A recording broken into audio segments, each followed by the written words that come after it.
As you may know, Bob has been helping oversee this multi-year effort.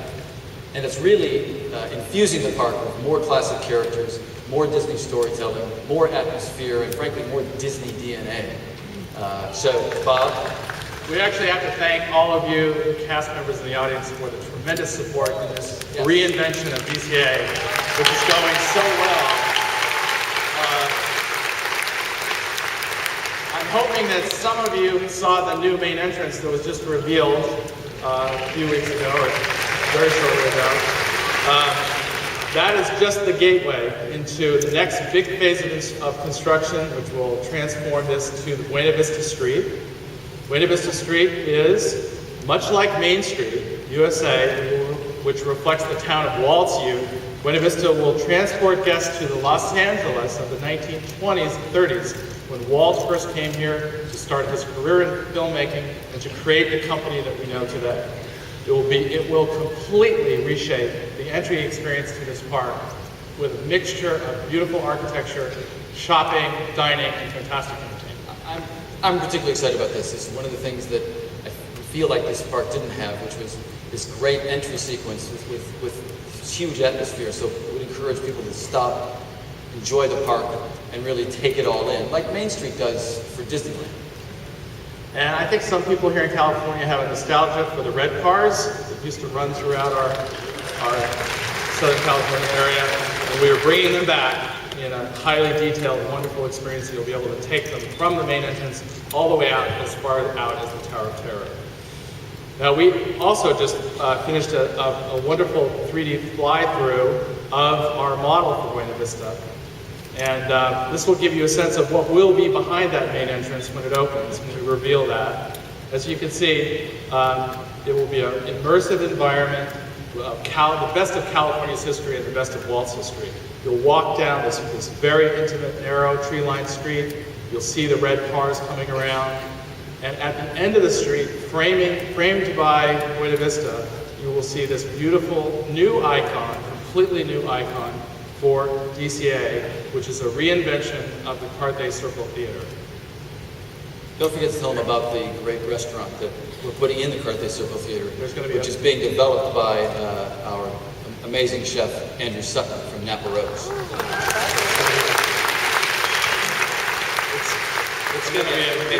It's going to be a fantastic experience, as Tom said, and an anchor to this reinvention of the new DCA. Well, thanks, Bob. Some of you may have noticed a subtle little piece of rock work going on across a mountain range that we're building across the street.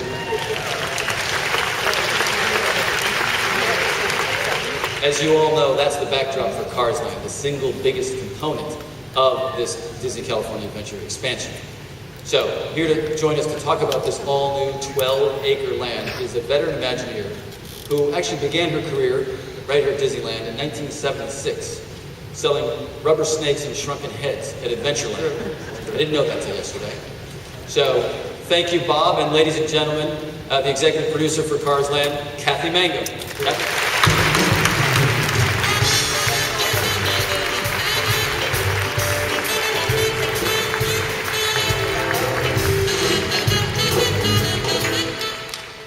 Thanks for coming over from the job site. It looks like you might have changed your open-toed shoes. Yeah, I was a little dirtier earlier today. So Cars Land really is one of the most anticipated aspects of the California Adventure expansion. So maybe you can talk a little bit about where we are, but also I think the inspiration for this land and how the Imagineers are really bringing the world of cars to life. Oh, sure. Well, like Tom said, I just came from the site. I spent the entire morning there, and it is awesome, you guys. It is so incredible. The first thing we did when we were starting to work on the design of Cars Land is we went and watched the movie about 100 times. Yeah, you and me both. I have voice. Yeah, you've got your reasons. We needed to get to know the characters and the place so much better than we already knew them, because we're building their world that they live in. After we did that, and after we really got familiar with the characters and we sort of laid out the street, then we went on a fantastic 8-day trip of Route 66, and we really followed in the footsteps of the Pixar filmmakers who had been ahead of us for the Cars movie, because we wanted to get to know the people and the places that inspired the movie that's inspiring the land. Because in Cars Land, our guests are going to be able to get to go into the shops and the restaurants that are owned and run by characters like Flo and Ramon and Lizzie, and it was really important to us that we make their places reflect all their personalities. There's a couple places we were very specifically inspired by, and one of them is shown up on the screen here, and that is the Yellow Horse Trading Post in Arizona. You can see that there's beautiful rock formations, and we incorporated a lot of those formations into our own mountain. I think the rock work might actually be bigger. I think our rock is much bigger too. It's so spectacular. So there's another place that had a really interesting history to it that inspired us, and that is Two Guns, also in Arizona. And a lot of the buildings that were there inspired the Q structures that we're designing for Radiator Springs racers. And along the way, believe me, we really met some interesting characters on Route 66. Okay, I think I recognize most of the people in this picture, but who's the Imagineer in the striped pants? His name is Harley Russell, and he and his wife Annabelle, and what he's wearing is what he calls his redneck tuxedo. He and Annabelle are the mediocre music makers of Eric, Oklahoma. They are huge fans of Cars Land, and we've even made them honorary Cars Land team members.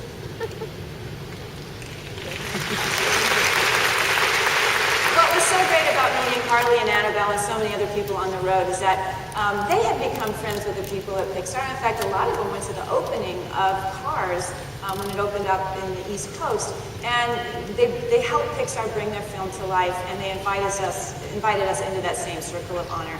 And to us, that really gave us an even greater responsibility to really accurately reproduce just the friendly and the proud spirit of the Mother Road.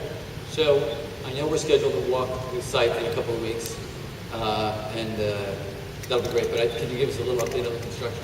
Yeah, in fact, if you've been inside the park recently, don't have to tell you that we are very, very hard to miss. But a couple days ago, I took a photographer out on site, and we got some views that you can only see if you walk Cars Land.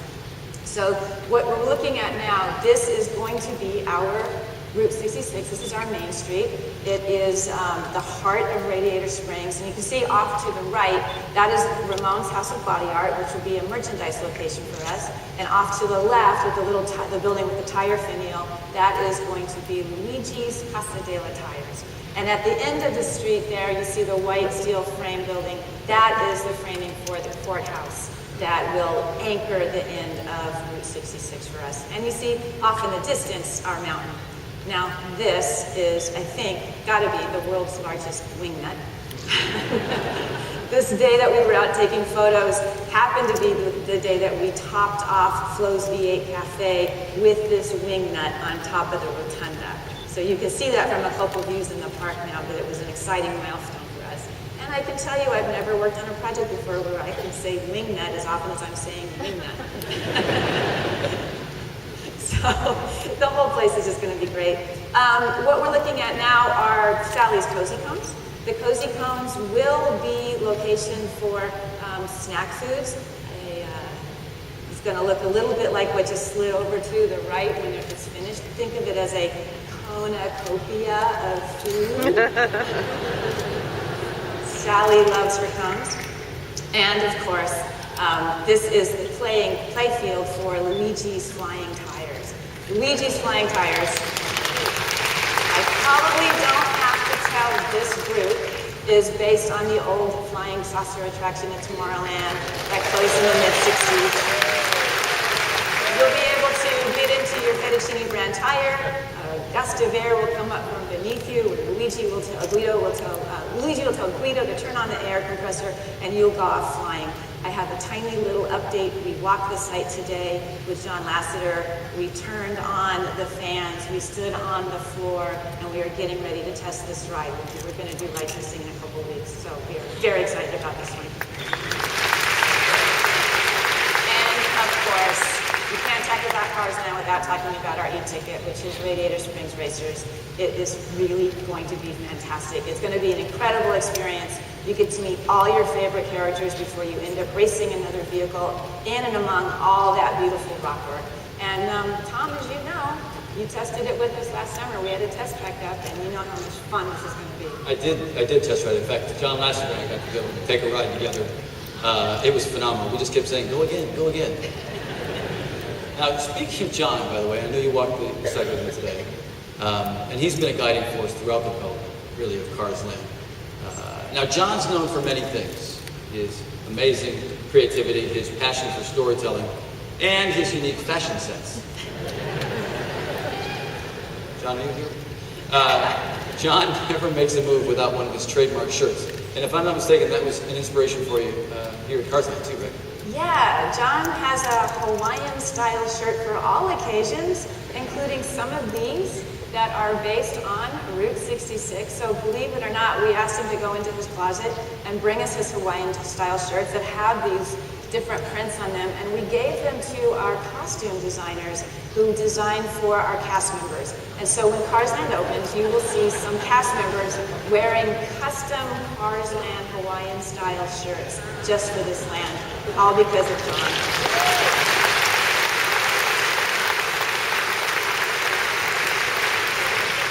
And you may end up with some people trying to buy it through before you're done, I guess. So really, one of the greatest things that we get to do at Parks and Resorts is to take these great stories and characters and sort of dive in and expand on them in a really immersive way. And I know you're doing that here, so can you talk a little bit about some of the new stuff that you created? Yeah, we are. We got to work with the filmmakers from the very, very beginning, and by doing this, you get some really great backstory that we are being able to put into, from the world of cars, that we're putting into Cars Land that you'll only see here. The first one you'll come across is Stanley's Oasis, and that's based on these great sketches that Pixar did for the movie. It's something that they wanted to include in Cars, but they ran out of time for. So once we saw these sketches, we realized that we'd found the perfect design solution for the covered structures that we needed for our queue at Radiator Springs Racers. And these are actually coming out of the ground now. So we are creating the location where cars can get a fill up of cool water from Stanley, and he is the town founder of Radiator Springs. So the story goes, Stanley was a traveling salesman, and he found that he could make some money by selling radiator caps to cars that had overheated. So what he did was he offered them sort of a free cool water fill-up from the original Radiator Spring, which we will be building. You will see the original spring. And then he made his living selling them radiator caps to replace the ones that they had blown. Of course, as he became more prosperous, he added more businesses, and that was the town of Radiator Springs. So it's really great that we get to get a little bit more into our personalities and characters. So the other one, the other backstory that is not seen in the films, that you get to see here, is a place called Tail Light Caverns. Now, we had gone to Pixar to talk to them about an ending to the attraction that we were calling Cars Bad Caverns. And John Lasseter, as usual, took that idea, ran with it, and made it a little bit better, and we're calling it Tail Light Caverns. And it's a space filled with stalactites and stalagmites. We call them stalagmites, that would look like glowing red taillight formations that will look like Cadillac taillights and classic cars. So it's going to be glowing and beautiful and just spectacular. So I can tell you, I just came from the site, and it is so exciting to watch this land come to life and change every day, and getting a little bit closer to reality. Every time I walk it, we've got trees growing in. The mountain is slowly revealing itself as we pull down scaffolding, and I cannot wait to show it to you all next summer when we officially open. Awesome.